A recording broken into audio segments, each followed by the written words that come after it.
महाराष्ट्रामध्ये सध्या कॅप्टन खरात या व्यक्तीबद्दल खूप वेगवेगळ्या तऱ्हेच्या बातम्या येत आहेत.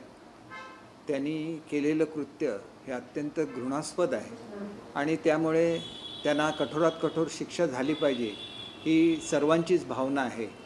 परंतु त्यांच्या ईशानेश्वर या मंदिराला भेट दिल्यानंतर त्यांच्याशी असलेल्या ओळखीचा किंवा त्यांच्यासोबत असलेल्या छायाचित्रांच्याबद्दल वेगवेगळं जे बोललं जातं याबाबत खुलासा देणं हे मी माझं कर्तव्य समजतो.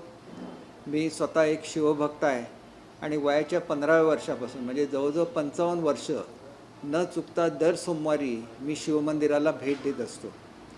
अशाच निमित्ताने ईशानेश्वर मंदिराला भेट दिली असता माझी आणि कॅप्टन खरात यांची ओळख झालेली होती आणि त्या ओळखीच्या निमित्ताने जी छायाचित्र प्रसिद्ध झालेली आहेत त्याच्यामधलं एक छायाचित्र हे ईशानेश्वर मंदिरमध्ये शंकराची जी पिंडी असते त्याची पूजा आदरणीय शिंदेसाहेब करत असतानाचा तो फोटो आहे. त्याच्यामध्ये शिंदेसाहेबांच्याबरोबर मी उपस्थित असताना दिसत आहे. दुसरा जो फोटो दाखवला जातो हा फोटो हा ईशानेश्वर मंदिरामध्ये त्यांचं जे ऑफिस आहे ट्रस्टचं या ऑफिसमधला फोटो आहे. आणि तिसरा जो फोटो आहे तो सिन्नर येथे जी कोऑपरेटिव्ह संस्था आहे त्यांचं सुवर्ण महोत्सव होता आणि त्याला मला पाहुणे म्हणून बोलवण्यात आलं होतं आणि त्या कार्यक्रमाला श्री खरात हे सुद्धा उपस्थित होते.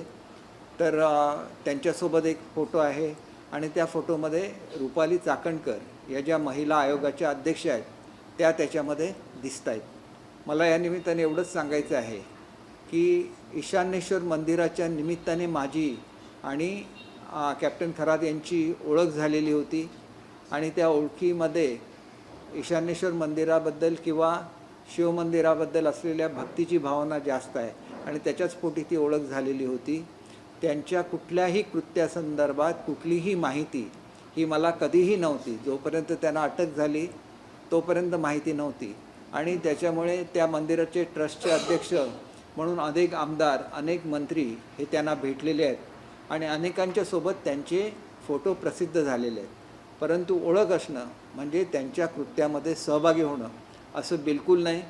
कुठल्याही पोलीस स्टेशनला त्यांना वाचवण्यासाठी मी कधीही फोन केलेला नाही किंवा कुठल्याही महिलेची त्यांच्याशी मी ओळख करून दिलेली नाही आणि महिलांच्या संदर्भात एवढं घृणास्पद कृत्य त्यांनी कधी केलेलं असेल याची कोणतीही माहिती मला नाही आणि त्याच्यामुळे या प्रकरणाशी माझा संबंध जोडण्याचा प्रयत्न केला जातो. हा राजकीय द्वेषापोटी केला जातो आणि याच्यामध्ये विशेषतः उभाटाचे जे नेते आहेत हे आघाडीवर दिसतात. त्याच्यामध्ये संजय राऊत आहेत किंवा त्यांच्या महिला अध्यक्ष आहेत. तर त्यांचं हे करण्याचं कारण हे एकमेव कारण म्हणजे ज्याला शिवसेनेमध्ये संघर्ष घडला आणि ज्या वेळेला उभाटाच्या वतीने महाराष्ट्र पेटवण्यासाठी जागोजागी दंगली घडवून आणण्याचा प्रयत्न केला गेला त्याच्यामध्ये मी ज्या प्रकारे आदरणीय एकनाथ शिंदेसाहेबांची बाजू ही महाराष्ट्रासमोर आणली त्याच्यामुळे त्यांचा हा प्रयत्न असफल झाला. महाराष्ट्राची जनता ही शिवसेनेबरोबर राहिली आणि मुख्य प्रवक्ता म्हणून मी जी केलेली कामगिरी होती त्याच्यामुळे जे लोक अशा तऱ्हेचा असंतोष महाराष्ट्रामध्ये घडून आणू पाहत होते त्याच्यामध्ये विशेषतः संजय राऊत होते आणि त्याच्यामुळे त्यांचा हा कट यशस्वी होऊ शकला नाही आणि या रागापोटी ते वेगवेगळे विधानं माझ्याबद्दल करत आहेत. कोणताही संशय जनतेमध्ये नसावा म्हणून मुद्दाम ही मी प्रेस कॉन्फरन्स घेत आहे. मी मध्यंतरी बाहेरगावी होतो, दुसऱ्या राज्यामध्ये होतो, त्याच्यामुळे प्रेस घेऊ शकलो नाही. परंतु मी अतिशय निर्विवादपणे सांगतो की याच्यामधल्या कुठल्याही गोष्टीचा माझा काडीमात्रही संबंध नाही.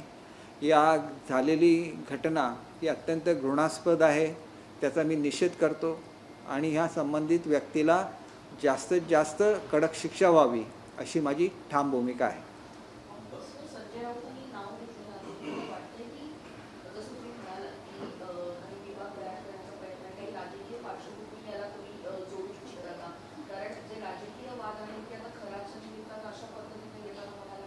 निश्चितपणे अगदी माझ्या मतदारसंघामध्ये 500 रुपये प्रत्येक महिलेला देऊन त्या ठिकाणी उबाटाच्या वतीने मोर्चे काढण्याचा प्रयत्न झाला. वास्तविक माझा काय संबंध आहे या गोष्टीशी, कारण ही केलेली ही त्यांची व्यक्तिगत गोष्ट आहे आणि ही गोष्ट कोणालाही माहिती नव्हती.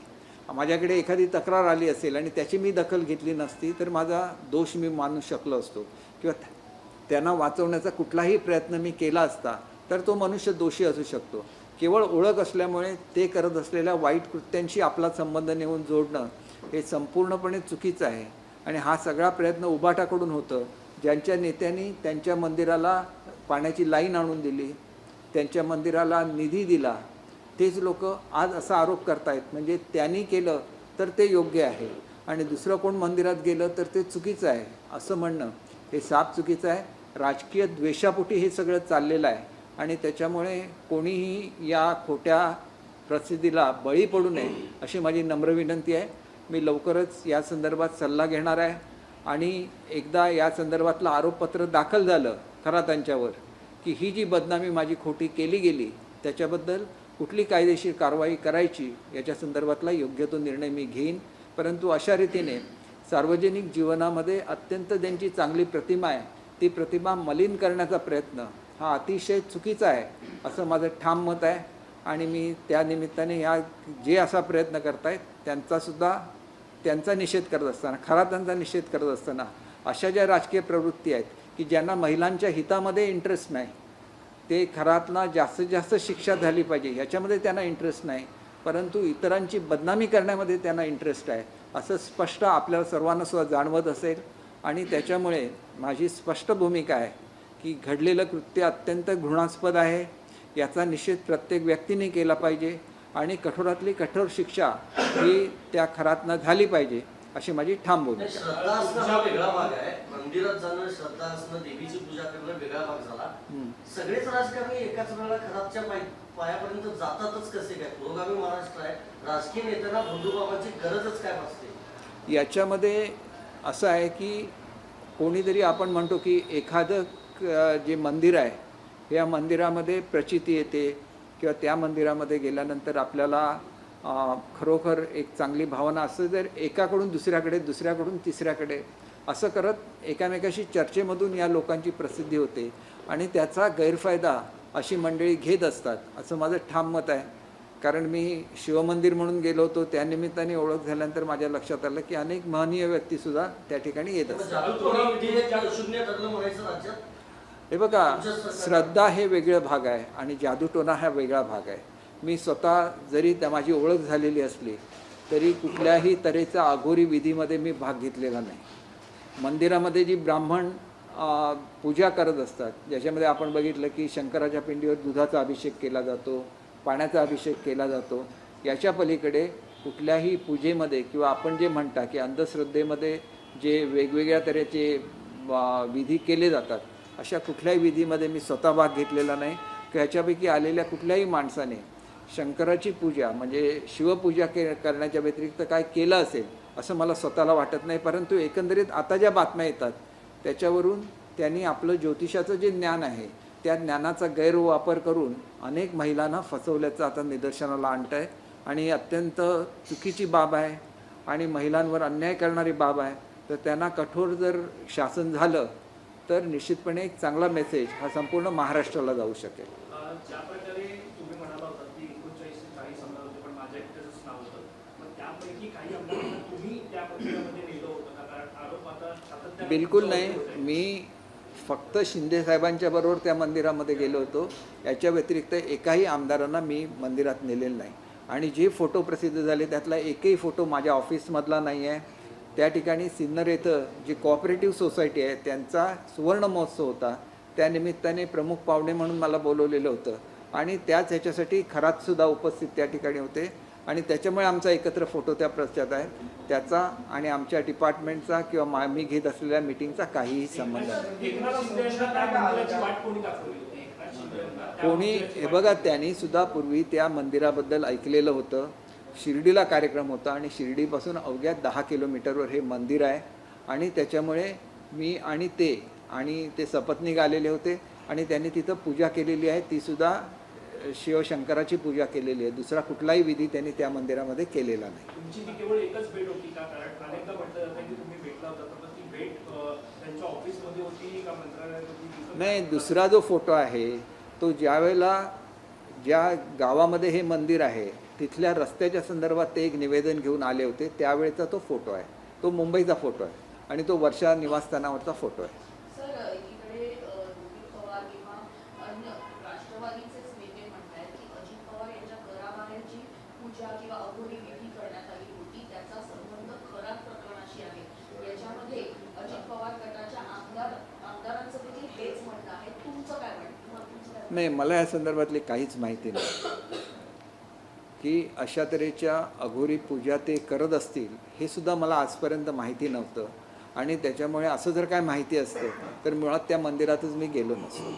संजय राऊत म्हणतात की याला जोडून असा प्रश्न आहे की संजय राऊत म्हणतात की तुम्ही सावंतवाडीच्या जंगलात जातात आणि तिकडे जाऊन पूजा करता. हे साफ चुकीचं आहे. मी कुठलीही पूजा करत नाही. आणि मला जर कोणी सांगितली पूजा करा म्हणून, तर मी साईबाबांचा भक्त आहे. मी सांगतो माझं जे काय व्हायचं ते साईबाबांच्या कृपेने व्हायचं. आज माझं वय जवळजवळ 70 वर्ष आहे. आयुष्यामध्ये असे आरोप माझ्यावर कधी आले नाही. पूजा केल्याचा आरोप माझ्यावर कधी आलेला नाही. अघोरी कृत्य केल्याचा माझा आरोप कधी माझ्यावर आलेला नाही. हे सगळे जे प्रकार असतात हे ह्यांच्या मनामधले प्रकार आहेत. आणि आपल्याला माहिती आहे की काही वर्षापूर्वी संजय राऊत यांनी एका महिलेबरोबर कशा रीतीने बोलणं केलं याच्या क्लिप्स व्हायरल झालेल्या आहेत. आणि किती खालच्या भाषेमध्ये ते महिलांच्या सोबत बोलतात हे सुद्धा महाराष्ट्राच्या जनतेने बघितलेलं आहे. आमच्यासारखी लोक जी महिलांचा आदर करतात, त्यांच्यासाठी नेहमी लढा द्यायला पुढे असतात, त्यांच्याबाबत असं काही बोलणं हे साफ चुकीचं आहे असं मला वाटतं. तो अनेक राजकारण्यांना संदेश द्यायचा, कॉलवरती त्यांना भेटायला या म्हणायचा. त्याच्यानंतर अनेकदा तो असं देखील म्हणायचा की मंदिरात या, तुमच्यामध्ये काही दोष असेल तर तो देखील काढू. कधी तुम्हाला त्याने असे फोन केले किंवा कधी तुम्हाला या गोष्टीचा संशयच नाही आला की हा व्यक्ती असा असेल? मी आपल्याला सांगितलं की माझा दिवस हा साईबाबांच्या काकड आरतीने सुरू होतो आणि शेजारतीने माझा दिवस संपतो. रोज दिवसातला 1 तास हा मी, अर्थात काय कामाचा वेळ फुकट घालवत नाही. पहाटे 6 वाजता माझी पहिली काकड आरती होते आणि रात्री 10:30 वाजता शेजारती होते. मी साईबाबांचा भक्त आहे आणि त्याच्यामुळे अशा तऱ्हेच्या कुठल्याही विधीमध्ये मी स्वतः विश्वास ठेवत नाही. तुमची श्रद्धा ही सगळ्यात मोठी असते आणि श्रद्धा तुम्हाला अनेक वाईट प्रसंगांमधून बाहेर काढते. त्याच्यामुळे हे जे काय राजकीय षडयंत्र संजय राऊत आणि त्यांच्या कंपनीने केलेलं आहे हे कुठल्याही परिस्थितीमध्ये यशस्वी होणार नाही याची मला 100% खात्री आहे. तुमच्या घरी काय अशी पूजा वगैरे झाली होती? माझ्या घरामध्ये आजपर्यंत कधीही पूजा झालेली नाही आहे. माझ्या घरामध्ये फक्त स्वामी समर्थांच्या पादुका येतात त्याची पूजा होते, किंवा ज्यावेळेला गुरुपौर्णिमा असते त्या दिवशी साईबाबांच्या पादुका माझ्या घरी येतात, त्यांची फक्त आम्ही पूजा करतो. याच्या व्यतिरिक्त कुठलीही पूजा ही माझ्या घरी कधीही होत नाही. असं मला नेमकं आठवणार नाही, परंतु मी शिर्डीचा भक्त असल्यामुळे पूर्वीच्या काळामध्ये सिन्नरवरून शिर्डीला जायला लागायचं. त्यावेळेला ईशानेश्वर मंदिरमध्ये जाणं व्हायचं. आता समृद्धी महामार्ग झाल्यानंतर किमान वर्षभर तरी तिथं मी गेलो नसावं असं मला वाटतं. तुम्ही ज्या प्रकारे म्हणाल की महाविकास आघाडी सरकारच्या काळामध्ये पाण्याची पाईपलाईन सुद्धा मंदिराला दिली, मात्र फडणवीसांचं सरकार असताना जवळपास 1.5 कोटींची तरतूद जी आहे ती त्या मंदिरासाठी झाली होती आणि विविध संस्था कार्यक्रम त्याच्या माध्यमातून होणार. हे बघा, कुठल्याही मंदिराला, महाराष्ट्रामधल्या अनेक मंदिरांना सरकारच्या मार्फत मदत केली जाते. जोपर्यंत यांचं हे प्रकरण समोर आलं नाही त्यावेळेला इतर मंदिरांपर्यंत प्रमाणेच एक पवित्र मंदिर म्हणून त्या मंदिराकडे बघितलं जात असतं. परंतु ज्या प्रकारे जी कृत्य त्या मंदिरामध्ये केली गेली त्यामुळे ह्या मंदिराचं पावित्र्यसुद्धा भंग पावलेलं आहे. आणि त्याच्यामुळे निश्चितपणे खरात हेच या गैरप्रकाराला सुद्धा जबाबदार आहेत, कारण मंदिरामध्ये अशा तऱ्हेची कृष्णकृत्य घडता कामा नये. आणि ती आम्ही जी लोक मंदिराला मानतो, ज्यांची श्रद्धा आहे, त्यांच्या भावनेला त्याच्यामुळे ठेच पोचलेली आहे.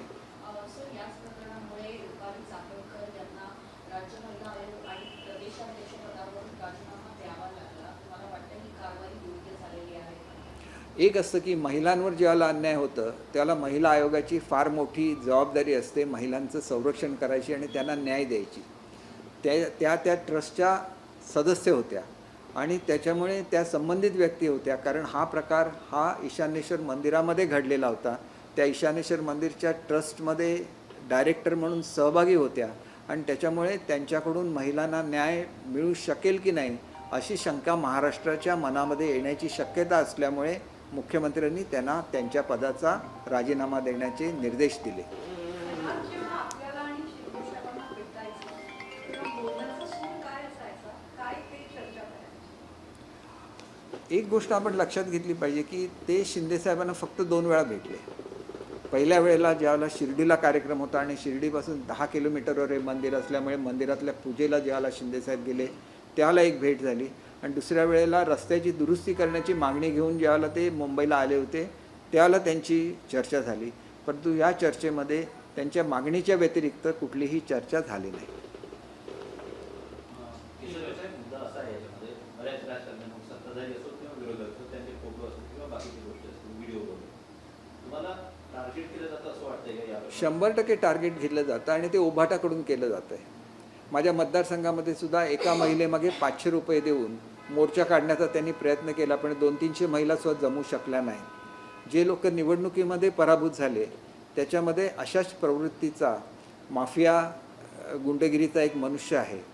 त्यांनी हे सगळं करण्याचा प्रयत्न केला, कारण कोट्यवधी रुपये माझ्या विरोधात खर्च करूनसुद्धा मला तो पराभूत करू शकला नाही. आणि ही माझी 4थी टर्म आहे. माझ्या मतदारसंघामध्ये आतापर्यंत 2पेक्षा जास्त वेळा कोणीही कंटिन्युअसली निवडून आलेलं नाही. मी 4थ्या वेळेला निवडून आलेलो आहे आणि हे करत असताना मी दर खेपेला ज्याप्रमाणे उभाटाचा पराभव केला त्याचप्रमाणे या अपक्ष गुंडाचा सुद्धा पराभव केलेला होता. त्याच्यामुळे हा गुंड मनुष्य याच्याकडे भरपूर पैसे आहेत आणि ह्या पैशाचा वापर करून वेगवेगळ्या सोशल मीडियाना हाताशी धरून ही सगळी कृत्य तो करतो. आणि त्याच्याचमुळे मी तुम्हाला सांगितलं की एकदा या संदर्भामधलं चार्जशीट फाईल झालं की मग या लोकांवर काहीतरी कारवाई करायला लागतील, नाहीतर हे असंच धजावत राहतील आणि लोकांची अशाच तऱ्हेने बदनामी करत राहतील. त्याच्यामुळे ह्या प्रवृत्तीला सुद्धा कधीतरी ठेचलं पाहिजे. ज्याप्रमाणे खरात ही एक वाईट प्रवृत्ती आहे तसंच हे बदनामी करणारी लोकंसुद्धा वाईट प्रवृत्ती आहे आणि ते समाजामधल्या चांगल्या लोकांची बदनामी स्वतःच्या स्वार्थासाठी करत असतात. मला असं वाटतं की SITमध्ये ज्या लोकांनी खरातना मदत केली असेल त्यांनासुद्धा या प्रकरणामध्ये त्यांची नावं जनतेच्या समोर आली पाहिजे, त्यांनासुद्धा शिक्षा झाली पाहिजे. त्यांनी जर कोणी मदत केली असेल तर एकट्यानेच त्यांनी ही कृत्य केलेली असेल तर त्याला त्या ठिकाणी शिक्षा होत असतानाच असे प्रकार पुढच्या काळामध्ये घडू नयेत याच्यासाठी काय करता येईल हे सुद्धा ठरवायला लागेल. कारण आमच्यासारखी लोक ज्या वेळेला मंदिरात जायची त्यावेळेला हे प्रकरण उघड झालेलं नव्हतं. उघड झालं असतं तर पोलिसांनीच आम्हाला सल्ला दिला असता की या मंदिरामध्ये जाऊ नका. परंतु याचा अर्थ पोलिसांनासुद्धा या गोष्टीची कल्पना नव्हती. तर हे कशा रीतीने उघड करता येईल याच्यासाठी थोडंसं धैर्य हे महिलांनासुद्धा ज्यांच्यावर अशा तऱ्हेचे अन्याय होतात त्यांनासुद्धा थोडीशी मानसिक बळ देण्याची गरज आहे की जेणेकरून असे प्रकार लगेच समोर येऊ शकतील. कारण आमच्यासारखी माणसं ज्यावेळेला मंदिरामध्ये जातात त्यावेळेला एखादा मनुष्य ज्याला ह्या प्रकरणाची माहिती असेल त्यांनी पुढे येऊन आम्हाला थोडीशी जरी कल्पना दिली असती तर आम्हीच या संदर्भात कारवाई करायला शासनाला भाग पाडलं असतं. हां, उशिरा का कळतं? कारण ज्यांच्यावर अन्याय झाला आहे ते लोक कंप्लेंट द्यायला पुढे येत नाहीत, कारण समाजामध्ये आपली बदनामी होईल हा एक भीती ही महिलांच्या मनामध्ये असते आणि त्याचा गैरफायदा असे भोंदू बाबा घेत असतात. ज्या प्रकारे 40 आमदार तुमच्याकडे जात होते असं सुद्धा तुम्ही म्हणाला होता, तर 30-40 आमदार कोण आहे ते तुम्ही जाहीर करणार? नाही, मी हे पेपरमधून वाचलं आहे. कदाचित ही फिगर 38 असेल, 37 असेल, परंतु अनेक लोकांचे फोटो आले ते जरी तुम्ही बघितले तरी त्याच्यामध्ये विरोधी पक्षाची लोक आहेत, सत्ताधारी पक्षाची लोक आहेत, मिनिस्टर्स आहेत, अनेक महनीय व्यक्तींचे फोटो छापून आलेले आहेत. याचा अर्थ आपली पब्लिसिटी कशी करायची हे कदाचित त्यांना चांगलं ज्ञान असेल, त्याच्यामुळे यानं त्या निमित्ताने या लोकांपर्यंत ते पोचत असतील आणि त्यांच्यावर असलेल्या फोटोंचा कदाचित त्यांनी गैरवापरसुद्धा केला असेल. आज मी काहीच सांगू शकणार नाही. या सगळ्यामध्ये तुम्हालाच केवळ टार्गेट का केलं जातं? मला टार्गेट उभाटाकडून केलं जातं, कारण त्यांचा जो डाव होता एक महाराष्ट्र पेटवण्याचा. कारण तुम्हाला माहिती आहे की आतापर्यंत शिवसेनेमध्ये फूट पडली की त्यांच्या घरावर मोर्चे नेणं, जाळपोळ करणं हे सगळं महाराष्ट्रामध्ये घडलेलं आहे. मी ज्या पद्धतीने शिंदेसाहेबांची बाजू आसाममधून मांडली त्याच्यामुळे महाराष्ट्र शांत राहिला, आमची बाजू लोकांपर्यंत पोचली, ती त्यांना पटली, म्हणून आम्ही पुन्हा सुद्धा निवडून आलो. ऑपरेशन टायगर आणि ऑपरेशन तुतारी कुठपर्यंत आलेलं आहे, कधी पूर्ण होईल? ऑपरेशन टायगर आणि तुतारी म्हणजे मला अनेक खासदार जे आहेत ते एकनाथ शिंदे यांच्या संपर्कात असल्याची माहिती मिळत आहे. ठाकरे पक्ष ठाकरे राष्ट्रीय सभा बघा, मला बैठकही झाली असल्याची माहिती मिळते. मला एका गोष्टीची माहिती आहे की राज्यसभेच्या निवडणुकीनंतर मोठ्या प्रमाणात असंतोष हा उबाठामध्ये आहे आणि त्याच्यामुळे त्याचे परिणाम हे लवकरच तुम्हाला दिसतील अशी मला खात्री आहे. पूर्वीसुद्धा उबाठामधून निवडून आलेले अनेक लोक हे मूळ शिवसेनेकडे आले. तसंच पुन्हा एकदा घडण्याची शक्यता नाकारता येणार नाही. केवळ खासदारच अस्वस्थ आहेत की आमदारही अस्वस्थ आहेत? तुतारीमध्ये दोन्ही आले ना. पण सुरू असताना झिरवळांचा एक आक्षेपार्ह समोर येतो आणि तो व्हिडिओ त्यांच्याच शासकीय घरावर मला ह्याच्याबद्दल जास्त माहिती नाही, परंतु ही जी बाब आहे याच्या संबंधात राष्ट्रवादीच्या अध्यक्ष आमच्या सुनेत्रा वहिनी आहेत, त्या योग्य तो निर्णय घेतील याची मला खात्री आहे. परंतु या संदर्भातले चौकशीचे आदेश हे मुख्यमंत्री महोदयांनी सुद्धा दिलेत असं माझ्या वाचनामध्ये आलेलं होतं.